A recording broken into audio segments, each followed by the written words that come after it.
good morning or good day. I have just arrived today to support the local candidates of VESNE here for the local elections. You can see across the European Union that even though we are in more and more also national governments, one of the main strengths of Greens is the local level, where citizens' interests are directly concerned, where more and more citizens' initiatives, civil society initiatives, urbanists, but also academia, but a lot of citizens across town are supporting more and more green policies because they feel pollution every day, they feel the traffic every day, they feel the lack of public transport every day. So all topics where Greens are very strong and very highly trustworthy and proving that they can deliver to citizens daily.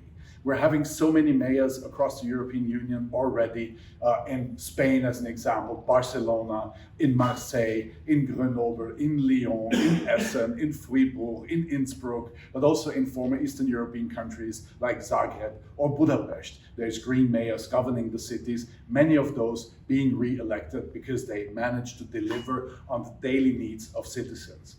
So VESNE is in the moment very much representing the green electorate here in Slovenia.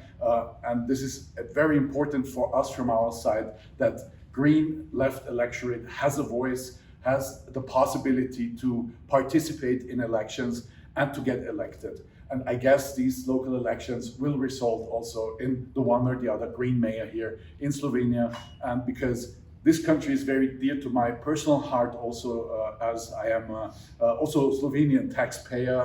I'm a farmer at the border between Austria and Slovenia in Štajerska, Sveti Duh na Ostrom Vrhu. So your country is very close to my very daily life and my heart, and so that's why I decided to, well, turn my schedule upside down and make space to come here to Slovenia today, to Ljubljana, to support your candidates for local elections.